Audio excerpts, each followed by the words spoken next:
Në dytë të dosierit të ditës dhe me njën nga studio do të zhvendosim këtë transmetim në një lidhje të drejt për drejt te kolegu Valmir Gallopeni që do të flasim pikrisht për zgjedhjet e parakoshme për kryetar të 4 komunave veriore të vendit. Valmir, është linja për ty.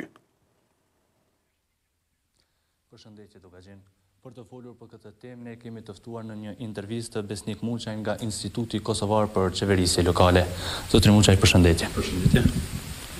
Sot presidenti i Kosovës ka shpallur zgjedhjet e parakoshme në 4 komunat me shumicë serbe, kryetarët e të cilave kanë dhënë ndërheqje që nga muaji nëntor. Pse u dash të pritej kaq muaj për të marrë një vendim të tillë? Ne kemi një praktik të rastet të ndërheqjes zoti Qeska, por ky rast edhe nga vendimi i gjykatës kushtetuese ishte i pastërt për shkak se ai kishte zbatuar rregullin kushtetues dhe ligjor të Kosovës bazuar në dorëheqjen e tij. Në rastet e 4 komunave, kryetarëve të komunave veriore, kishim një rast specifik, kishim kur dorëheqjet e tyre nuk njehnin shtetësinë e Kosovës dhe nuk ishin në përputhje me legjislacionin dhe kjo domosdo kërkonte kohë, shtesë dhe nevojë për shqyrtim nga Ministria e Administrimit Pushtetit Lokal. Mund ta themi se është praktik që sa herë kemi shpallje të zgjedhjeve të jashtëzakonshme në komuna, që Ministria e Administrimit Pushtetit Lokal të dërgojë shkresë zyrtare tek presidenti për ta informuar për procesin e dorëheqjes. Kjo ishte, mendoj që kërkonte më shumë kohë edhe më shumë hapësirë për ta shqyrtuar këtë çështje se ishte specifike. Ne kemi pasur edhe raste tjera të zamë në veri në zgjedhjet e vitit 2013, kur kryetari nuk ishte bërë betimin në kohë dhe me këtë rast në njëjtën kohë ministria kishte dërguar shkresë për cilëse zyrtare për këtë proces tek presidenti dhe ishte shpallur zgjedhjet në atë kohë. Për vonesën e mos shpalljes së zgjedhjeve, njëra nga arsyet është përmendur edhe se është zona e ndihshme pjesa veriore e Kosovës. A është taksa njëra prej arsyeve pse komunat veriore të Kosovës u shpallën si zona të ndihshme, nëse mund të themi? Pjesa veriore mund ta themi që nga themelimi atyre komunave ka pas problem në mbajtjen e zgjedhjeve të rregullta për shkak se deri në vitin 2013, pavarësisht që ato ishin themeluar në vitin 2009, nuk kishin marrë pjesë në zgjedhje bazuar në rregullativën e Kosovës dhe organizuar nga institucionet e Kosovës. Në 2013 ishin zgjedhjet e para ku ata morën pjesë. Përjashtimisht në këtë vit veriu nuk mori pjesë në ato zgjedhje deri në vitin 2014 dhe besoj se tashmë kur kemi një traditë të konstituimit të institucioneve dhe mbajtjes së zgjedhjeve në ato komuna pra 2013 dhe 2017, besoj që prapë është dashur të analizohet dhe të rishqyrtohet procesi për shkak të ndjeshmërisë. E dim se procesi i mbajtjes së zgjedhjeve lokale në veri, pavarësisht që organizohet nga Komisioni Qendror Zgjedhor, gjithmonë shkon në partneritet dhe në bashkëorganizim ose të themi në mbështetje nga organizata për siguri dhe bashkëpunim evropian. Dhe njëra nga arsyet tjetër që ka qenë për mosmarrjen e këtij vendimi, do thotë për shpalljen e zgjedhjeve të parakoshme në komunat veriore, ka qenë edhe arsyeja ose mundësia që serbët mund t'i bojkotojnë këto zgjedhje. Çfarë ndodh nëse bojkotohen zgjedhjet? Cilat janë hapat e më të vështirë që duhet ndërmarrë? Po shpresoj se një proces i organizuar mirë dhe drejt do t'i nxjerrë serbët e veriut në zgjedhje lokale për të zgjedhur strukturat e veta përfaqësuese. Po besoj që tashmë kemi një sistem shumë partijak edhe të përfaqësuesve serb në Kosovë dhe besoj që do të arrihet, kemi kandidat për kryetar pikë pari nga partitë subjektet në atë pjesë, e në anën tjetër të kemi një proces të rregullt dhe të drejtë zgjedhor në atë pjesë.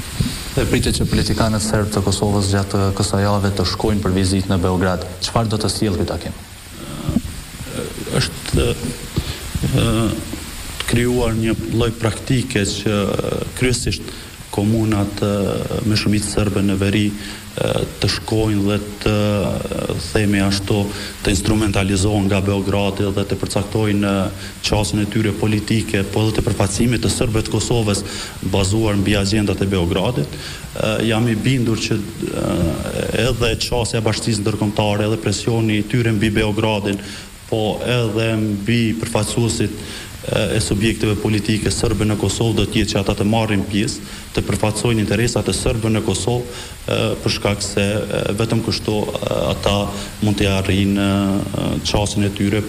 në institucione edhe përfaqësimin e drejtë institucional të komunitetit që ata e përfaqësojnë. Zotri Muçaj, faleminderit shumë. Dukagjini, kjo ishte e tëra linja për ju në studio. Valmer, shumë faleminderit për këtë bisedë dhe ne kthehemi tash me bisedën në studio është profesori i së drejtës ndërkombëtare Afrim Hoti. Zoti Hoti, mirë se erdhët. Mirë se u gjej. Po flasim pikërisht për ndërlidhim këtë çështje është presidenti i vendit që ka shpallur 19 majin për zgjedhje të parakoshme për 4 kryetarë të komunave veriore. A pretni që Beogradi të luajë një rol të rëndësishëm në këtë rast? Por nëse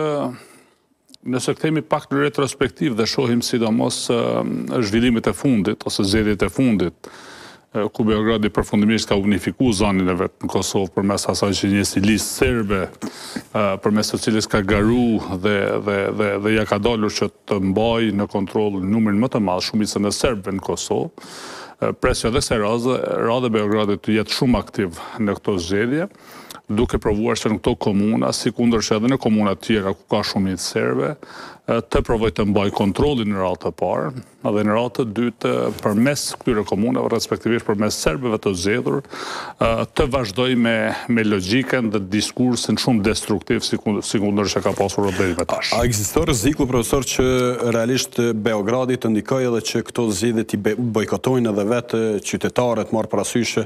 janë tërhequr kryetarët e komunave veriore në këtë rast vetë pas vendimit për taksën të qeverisë së Kosovës? Gjithsesi, unë nuk do të përjashtoj asnjë skenar, sepse në veçanti tash pas vendimit të fundit për taksën, mendoj që është krejtësisht botërisht e ditur që raportet mes Kosovës dhe Serbisë janë acaruar dukshëm dhe një pjesëmarrje masive ose një pjesëmarrje normale e qytetarëve serbë në këto zgjedhje do të nënkuptonte një lloj kooperimi ose lojaliteti të qytetarëve shtetas të Kosovës të përkatësisë serbe kundrejt institucioneve, gjë që ishte në kundërshtim me diskursin e ndjekur deri më tani nga Beogradi. Pra, në lojë dhe në dispozicion të gjithë skenarët të mundshëm, për të cilët unë dua të besoj që gjatë kësaj periudhe mendoj se do të kemi një lloj intensifikimi të diplomacisë, të ndërmjetësimit ndërkombëtar, pra për të gjetur një formulë adekuate për ta rifilluar dialogun dhe me rifillimin e dialogut pastaj në mënyrë indirekte të kishim implikime serioze dhe pozitive edhe për organizimin e zgjedhjeve. Në të kundërt, nëse eventualisht ndjekim diskursin aktual, mendoj ose kam përshtypjen që do të kemi sërish rol destruktiv të Beogradit, sepse nuk ka edhe logjik dhe nuk do të kishte kuptim që njënë në anë përfaqësuesi që kontrollojnë në mënyrë direkte nga Beogradi të dorëzojnë mandatin e tyre dhe në anën tjetër qytetarët serbë të dalin në votime dhe të zgjedhin të nxjerrin të zgjedhurit e tyre. Kur jemi të destruktiviteti i Serbisë dhe taksa vendosur nga ana e Kosovës për produktet e këtij shteti, është paralajmëruar nga ana e kryeministres së Serbisë Ana Brnabić se mund t'i drejtohen gjykatës së arbitrazhit. A ka realisht material dhe a mund që Serbia ta dërgojë Kosovën në arbitrazh për këtë çështje? Ne jemi mësuar, domethënë, nuk shoh asgjë tjetër përpos vazhdim të logjikës serbe kundrejt Kosovës, që kanë qenë aktuale për këta skenare dhe më herët, madje edhe në ato që unë do të shuaja me këtë fjalorin e sportit lloj autogoli, sikur që ishte kërkesa për dhënë opinion juridik nga gjykata ndërkombëtare drejtësisë, në të njëjtën kohë pra vazhdohet me opinionin ose të ushqehet bindja e tyre që Kosova është në kuadër sovranitetit e tyre dhe institucionet e përkohshme po kanë disa probleme të cilat po i konsideron Serbia dhe një problem i tillë do të zgjidhet nga gjykata e arbitrazhit. Është e pamundur edhe juridikisht edhe politikisht për faktin që rrethanat të terren janë të tilla që Kosova respektiv vendimi i saj për 100% e taksës është refleksion një vendi sovran dhe të pavarur, prandaj është krejtësisht paradoksale të mendohet se kjo çështje do zgjidhet përmes arbitrazhit. Kjo çështje funde krye zgjidhet përmes negocimit dhe përmes vullnetit politik të njëanit dhe subjektit tjetër. Pra shko sa Republika Kosovës nuk ka këtë vullnet, ose të paktën nuk ka marrur garancionet e duhura, ose rezultatin të cilin ka synuar përmes kësaj takse, mendoj që pjesa tjetër vetëm bie në domenin e lojrave politike dhe lojrave të tilla që mund të shërbejnë vetëm për konsum të brendshëm. Për t'ju drejtuar arbitrazhit sigurisht që duhet edhe vullneti i Kosovës në këtë rast. Po pra, arbitrazhi është mënyrë e zgjedhjes së mosmarrëveshjeve ku dy palë në mënyrë të vullnetshme dërgojnë një çështje para një arbitri ose para një organi të caktuar ose një paneli të caktuar, dhe ky panel do duhet të shërbente dy anë, domethënë neutral, ku secila palë duhet të kishte përfaqësuesin e vet. Por në këtë rast ne po flasim vetëm për qëndrim ose pozicion të njëanshëm, pra të Beogradit zyrtar, sepse nuk ka logjik që Kosova të marrë pjesë në arbitrazh për një vendim të cilin e ka marrur krejtësisht në mënyrë sovrane. Mendoj që nuk kemi argument dhe nuk kemi rrethana që do të mund ta dërgojnë këtë çështje në arbitrazh, po them edhe herë, kjo është çështje e vetëm e konsumit të brendshëm në një, është çështje e presionit politik që bëhet kundrejt Kosovës dhe kundrejt Komitetit Ndërkombëtar, gjoja për të provu me gjetë një modalitet me zhblloku situatën pas vendimit të taksës 100%, dhe para Komitetit Ndërkombëtar për të dëshmuar ose për të provuar në njëjtën kohë që Serbia nuk po lë gur pa lëvizur për ta shpën procesin përpara, por është pala kosovare ajo që i ka vënë blokadë dhe po i bën obstruksione të vazhdueshme.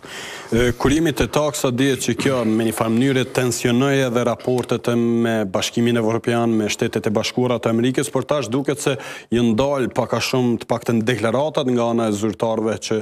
kanë bërë deklarata publike, tash këto reagime kanë fillu të marrin një çështje tjetër, a e kanë kuptuar realisht Bashkimi Evropian apo edhe SBA-ja që Haradinaj ju ka shpjeguar atyre qartë taksën dhe pozicionin, apo pse është ndalë ky presion, apo vazhdon të ketë presion? Unë kam përshtypje që jemi pak ka shumë në pozicionet njëjta sikur në kohën e vendosjes së taksës. Nuk ka asnjë dilemë që lidershipi politik ka dhënë argumentet dhe shpjegimet e veta. Si duket kjo edhe është kuptuar, ashtu siç kemi thënë në mënyrë të vazhdueshme, se taksa nuk duhet të kuptohet si aksion, por duhet të kuptohet si reaksion kundrejt aksioneve, pra si reaksion kundrejt aksioneve që ka ndërmarrur Serbia. Logjika ndërkombëtare është e tillë në secilin variant kur ajo dëshiron të paraqitet neutrale, që pranon ose shoshit argumentet e njëanës respektivisht palës tjetër, dhe si duket ndoshta kemi një lloj mirë kuptimi nga Komiteti Ndërkombëtar në radhë të parë nga Shtetet e Bashkuara të Amerikës, që për mendimin tim janë jashtëzakonisht të rëndësishme, kanë rëndësi fundamentale për ta baraspeshuar paksa këtë problematik dhe për të kërkuar rrugë ose modalitete se si të ecet përpara. Kjo nuk do të thotë që po mbështetet taksa, sepse fundit taksa në njërin ose variantin tjetër, si thuhet nga amerikanët dhe evropianët, duhet të tërhiqet, por ndoshta duhet të tërhiqet bashkë me disa nga veprimet të cilat Serbia ka ndërmarrur vazhdimisht dhe që nuk mund të shihen në dritën e respektimit të atyre marrëveshjeve që çojnë ka normalizimi i raporteve. Pra, nuk flasim ndoshta për njohjen në mënyrë imediate, por flasim për një set ose një tërësi të veprime që duhet të ndërmarrë Serbia që bashkë me Kosovën të tërheqin taksën, dhe tërheqja këtyre veprimeve do të ishte si dritë jeshile ose do të shërbente si dritë jeshile për të rifilluar procesin e dialogut. Kthehemi prap te ky destruktivitet që realisht po bën shteti i Serbisë, por kur jemi te vendimet që Shtetet e Bashkuara të Amerikës kanë ndërmarrë, si për shembull refuzimi i vizës së kryeministrit, tashmë kryeministri është në Shtetet e Bashkuara, ka marrë vizë nga Shtetet e Bashkuara të Amerikës, ka qenë për vizitë atje, megjithatë nuk u pret nga zyrtar të lartë. Cili është mesazhi në këtë rast i Shtetit të Bashkuara? Mendoj që flasim për nivel, domethënë të vendosjes së rëndësisë ose të trajtimit të kryeministrit, respektivisht të ministrave eventual nga qeveria e Kosovës. Dorën zemër nëse një kryeminist ose presidenti i një vendi, qoftë edhe një ministri i një vendi, nuk merr vizën nga Shtetet Bashkuara të Amerikës, është sinjal jashtëzakonisht i keq, është shumë negativ për vendin të cilin e përfaqëson.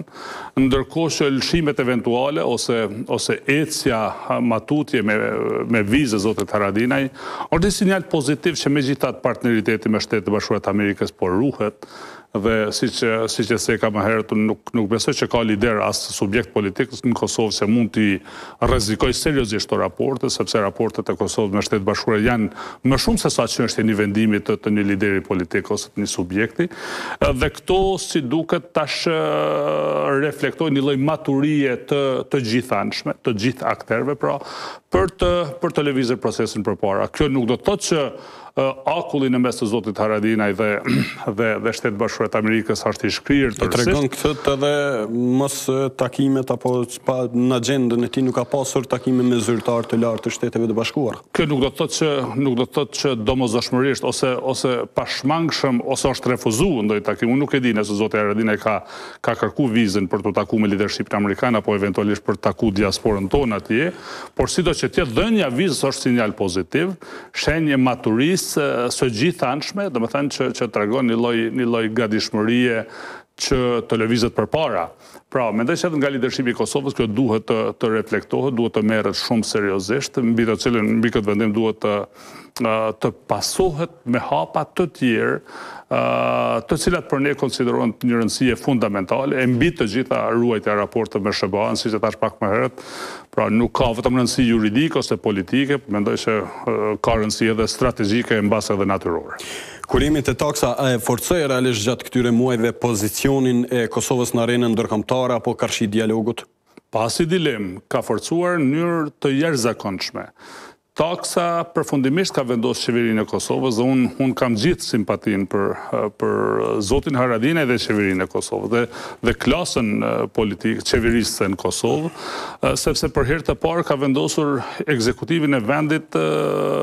mbi një pozicion që reflekton tamam sovranitet dhe vendosmëri. Kjo pra ka predispozu që në terren qenë ka jo vetëm në qeverisë së Serbisë, po për marrë vendime ose për të luajtur dancë pa u dashkën patjetër dy persona. Subjektiviteti i Kosovës, i cili është kontestuar në mënyrë të vazhdueshme, në shumë të rasteve edhe është injoruar, edhe është keq përdorur tjera, kësaj radhe ka dalur që të jetë shumë i fuqishëm. Rëndësi dhe peshë të jashtëzakonshme forcimit të pozitës ose subjektivitetit të Kosovës kanë dhënë Shtetet e Bashkuara të Amerikës, por edhe Bashkimi Evropian, me kërkesat e vazhdueshme që qeveria e Kosovës duhet të reflektojë mbi taksën, pavarësisht se çfarë ka qenë rezultati i tyre, nëse është heq ose nuk është heq, është absolutisht e parëndësishme. Po, i rëndësishëm është fakti që komuniteti ndërkombëtar po i drejtohet një subjekti për të marrë një vendim të caktuar që do të ishte sinjal ose hapje ose dhënie drejtes jeshile për të vazhduar procesin. Nëse deri dje llogaritesh si subjekt i nëpërkëmbur ose jo i trajtuar me dinjitet, kësaj radhe pra pozicioni është jashtëzakonisht i fuqishëm deri në masën që i gjithë procesi, tërësia e procesit varet nga marrja e një vendimi nga ana juaj. Mendoj që kjo është jashtëzakonisht pozitive. Shumë mendojnë se taksa e ka dhënë efektin e saj dhe tash duhet të negociohet apo duhet të hudhen tavolinë dhe të kurzohet heqja e saj. Mendoni se duhet është momenti që të negociohet taksa, të vendosen kushte konkrete për heqjen e saj, kushte të tjera në këtë rast? Unë nuk kam asnjë dilemë, domethënë nisur nga fakti që kjo taksë tashmë ka arritur efektin vet, unë kam thënë disa herë publikisht, nuk mund të arrihet më shumë se kaq, sepse fundi taksa është çështje e vogël, ndoshta për ta bindur ose për ta shtyrë domosdoshmërisht Serbinë që të marrë vendimin për njohjen. Unë nuk shoh mundësi që përmes një takse të merret vendimi për njohjen, por kjo ka arritur efektet e veta pozitive dhe nëse eventualisht nuk jemi në gjendje që ta kapitalizojmë këtë efekt pozitiv, kam frikë ose rrezikojmë që efektin e saj pozitiv ta kthejmë në bumerang për vendin. Procesi politik është i tillë ose mund të interpretohet në formën e tillë që duhet të përshkruhet me terma dinamik, që nënkupton që nëse kemi arritur një sukses përmes vendosjes së taksës, ne duhet të vazhdojmë me suksese të tjera duke i bashkërenduar veprimet tona me aleatet tonë strategjik, tu e kam fjalën kryesisht ose në radhë të parë me Shtetet e Bashkuara të Amerikës, për t'i dhënë shans paqes edhe dialogut, jo duke hequr taksën, por duke gjetur një modalitet si që do të ishte një lloj suspendimi për një periudhë caktuar tjera, pra që e gjithë vëmendja ose gjithë loja tashmë të bartën nga njëri tabor në taborin tjetër, dhe për cilën unë jam i bindur që për shkak të presionit, për shkak edhe të lojës në mes të këtyre dy akterëve, duhet kishim efektet pozitive. Por në rastet e kundërta, përmendë bumerangun pikërisht, si mund të kthehet bumerang kjo për Kosovën? Unë do ta shija sikur të ngulnim kam dhe të mendonim që vendimet e elitave politike janë rregullat të skalitura në gur, atëherë mendoj se me këto do të rrezikonim që të humbisnim interesa shumë më të mëdha duke këmbgulur në një çështje e cila ka mrija efektin e vet. Nëse më duhet me qenë hala më i thjesht, po them kështu, nëse eventualisht do të këmbgulim në taksën tonë për të mos vazhdu procesin e dialogimit që eventualisht me u përmbyll ky proces kaq i gjatë historik me ndaj sukses të cilin po e presim, mendoj se atëherë do të rrezikonim në një të bllokonim procesin, në dy, jo ndoshta të shkatronim krejt, por të zbehnim raportet tona me partnerët, me aleatët strategjik. Shiko duke, në ditët tona, në rrethanat tona, është e pamundshme madje edhe një shtet i fuqishëm si Shtetet Bashkuara të Amerikës nuk mund të hapërojnë vetëm mbi bazë të fuqisë së tyre. Sot është interes strategjik i shteteve që të krijojnë aleanca strategjike dhe miq me të cilët forcojnë subjektivitetin, forcojnë miqësinë e tyre dhe mbi këtë bazë shihni po zëm Republika e Serbisë se me çfarë fuqie mban raportin e tyre, ose me çfarë logjike mban raport me Federatën Ruse, ose madje edhe me Kinën, do të thënë intensifikohet edhe matutje një bashkëpunim, vetëm sa për të arritur objektivat e veta politike dhe strategjike. Kosova nuk guxon që të ngelet peng i vendimeve të veta, por mendoj se mbi bazën e një suksesi të arritur, duhet të jeset matutje për suksese tjera. Folëm gjatë për pjesë dhe për destruktivitetin, e vazhdojnë për konferenca, samitet të ndryshme, Serbia të sillet të ndryshe, po më nejë sjellje të njëjta të ketë, realisht destruktive ndaj Kosovës. Po e luan rolin e saj siç duhet Bashkimi Evropian marr parasysh se thuajse çdo vendim i Kosovës reagon apo ka reagimin e Bashkimit Evropian, ndërsa në këtë rast nuk është reagimi i duhur karshi Serbisë. Mendoj që ka dy probleme. Problemi i parë lidhet me Kosovën dhe kur flas për problemet e Kosovës flas për dy anë të një problemi. E para lidhet me kompromise të dhimbshme dhe të vazhdueshme që kemi bën këtë drejtim, domethënë kur kemi lëshu pe aty kur nuk është dashur të lëshohet pe. Dhe kjo kryesisht ndoshta për të dhënë jo mundësi vetes, por për të dhënë mundësi Republikës së Serbisë për të ecë matutje. Kjo është e para. E dyta lidhet me problemin që asnjëherë nuk i kemi qëndruar konsekuent marrëveshjeve të cilat kemi arrit. Ne në shkencën politike ose në të drejtën ndërkombëtare kur flasim për raportet mes shteteve, nisemi nga një postulat bazik që nënkupton që çfarëdo marrëveshje që është arrit mes shteteve ose organizatave ndërkombëtare duhet të zbatohet. Dhe zbatimi i tyre duhet të niset nga një vullnet i mirë reciprok, sepse nëse nuk ekziston ky vullnet, atëherë nuk do duhet të ekzistonte marrëveshja fare. E tash, nëse ne kemi një listë të marrëveshjeve me Republikën e Serbisë, është vërtet paradoksale që të lëvizim në kërkesa për marrëveshje të tjera nëse a priori nuk kemi siguruar se marrëveshjet paraprakte janë zbatuar. Deri në këtë mos, fatkeqësisht ne kemi mbetur në pozicion të suspenduar, domethënë që kemi qëndruar anash, a janë zbatuar marrëveshjet ose jo, nuk kemi qenë fare. Dhe kjo është fryzuar nga dy aktorë të tjerë, Republika e Serbisë që ka vazhduar me qenë destruktive dhe Bashkimi Evropian që edhe ashtu ka rol kogja amorf kundrejt Kosovës dhe kjo praktikisht është lënë e tyre në hije. Pra, çka duhet bëhet mendoj se është të ngritet zëri në mënyrë të fuqishme, në mënyrë institucionale, në secilin rast kur Serbia tregohet destruktive. Pra, nëse ne jemi përballë me situatën kur Serbia ka thirrë mbledhje Këshillit të Sigurimit. Në rastin e vrasjes së një qytetari serb ose eventualisht nuk duhet të tingëlloj politikisht jo korrekt, por në çështje shumë të vogla, atëherë mendoj se ne do duhet kishim një ekip të tërë në gatishmëri 24 orë për 7 ditë, që të mbikëqyrnin zbatimin e marrëveshjeve dhe kudo që nuk do të kishim zbatim të marrëveshjeve do duhet ta alarmonim Brukselin zyrtar. Pikërisht, çka bëri që realisht në këtë rast Serbia të dalë viktim karshi Kosovës në raport me taksën dhe ta vë kusht pikërisht taksën për të kushtuar vazhdimin e dialogut. është pritur, ka pasur fjali dhe realisht pritje që brenda këtij viti të ketë një marrëveshje finale mes Kosovës dhe Serbisë. Duke tash kjo është saktësisht ajo që tar pak më herët, nëse domethënë është madhështi e një lidershipi politik që sukseset e veta ti konvertoj në kapital mbi të cilin duhet të ecën matutje. Imagjinoni Serbia se sa e viktimizoi veten në rastin e marrjes një vendimi 100% për taksën, në një raport tregtar, kurse Kosova tashmë është në pozicionin e agresorit, në pozicionin e vendit I cili sulmon dhe janë harruar dëmet e luftës, janë harruar të pagjeturit, është harruar shkatrimi tërësishëm I Kosovës, janë harruar të dhunuarat, janë harruar kategoritë të tëra të cilat pothuajse kanë mbetur në sirtar ose në tavolinë. Mendoj që kjo vërtet ka qenë një praktikë shumë e keqe, të cilës duhet të jepet fund dhe për të cilën duhet të artikulohet një listë të prezantohet edhe para Serbisë dhe para Komitetit Ndërkombëtar, në mënyrë që të ndryshohen pozicionet. Pra, taksa nuk u vendos sepse lidershipi politik pati dëshirë, por duhet të trumbetohet, duhet që të mos lëmë derë pa trokitur për ta bindur Komitetin Ndërkombëtar se taksa nuk ishte aksion, nuk ishte veprim, por ishte kundër reakcion, respektivisht ishte kundër veprim. Ndaj aksioneve dhe veprimeve të ndërmarrura nga Serbia. Pra, nëse ne themi që okej, Kosova vërtet po tregohet si primitive, si sot zoti Vučić, sepse po e pengon tregtinë e lirë, atëherë mendoj se duhet t'i prezantojmë argumentet tona në mënyrë shumë të fuqishme, që është Republika e Serbisë ajo që nuk njeh një listë të tërë të dokumenteve pra që janë po ashtu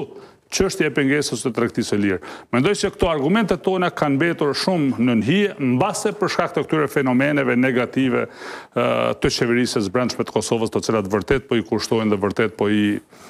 I dëmtojnë imazhin e vet. Një ide e fundit që tashmë thuajse pak po flitet për të është korrigjimi I kufive nga ana e presidentit të vendit që u përfal. A e ka dëmtuar realisht Kosovën në dialog kjo ide?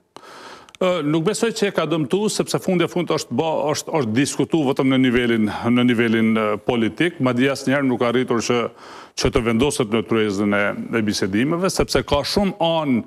të cilat janë të panjohura të këtij procesi. Në kuptimin historik ka shumë deklarime dhe debate për idenë e ndryshimit të kufive, por para se me mbërrit tek ndryshimit të kufive, mendoj se është jetike për të dyja vendet që të normalizojnë raportet dhe të ekzistojë njohja reciproke. Unë nëse dëshirojnë të dyja lidershipet politike, është çështje e vullnetit të tyre politik, por ajo që I duhet aktualisht vendit është që të normalizohen raportet tërësisht dhe të ndodh ajo që po presim tash pra njohje reciproke përmes një marrëveshje obligative,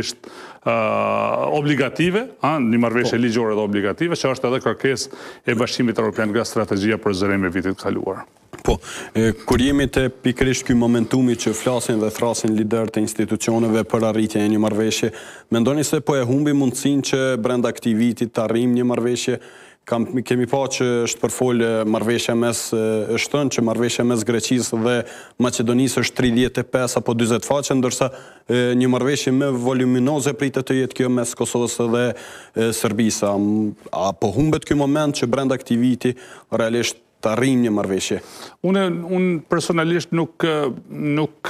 jam mbështetës I atyre grupeve ose subjekteve të caktuara të cilat afatizojnë procesin, sepse fundi e fundit nuk kemi domosdoshmërisht kërkesën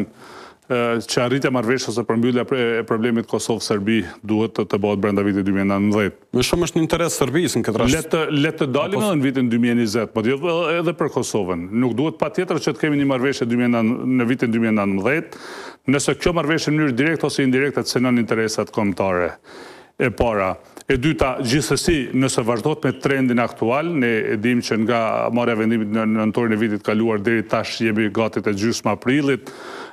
procesi është I bllokuar dhe nëse vazhdojt me të njëjtin trend nuk ka asnjë dilemë se nuk do të kemi marrëveshje këtë vit. Por kjo nuk është ana problematike ose ana e errët e problemit. Ana e errët e problemit është gatishmëria politike e të dyja lidershipeve për të shkuar te marrëveshja,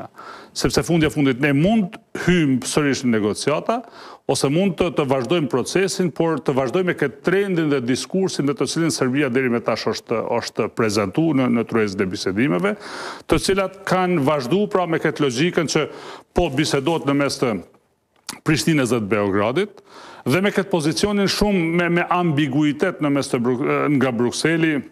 duke trajtu negocimin në mes të Serbisë dhe një entiteti, se nuk e dim askush as vetë se çka është ky entitet. Pra, aspekti kohor mendoj që është i parëndësishëm kundrejt përmbajtjes së një marrëveshje që po pritet tash e sa kohë që të mbrihet në mes Kosovës dhe Serbisë. Unë jam shumë mbështetës ose fans i asaj që të kemi një marrëveshje gjithë përfshirëse, që njëherë e përgjithmonë do të histe se cilën dilemë mes të dyja shteteve sovrane, dhe kjo marrëveshje në radhë të parë do të nënkuptonte njohjen reciproke.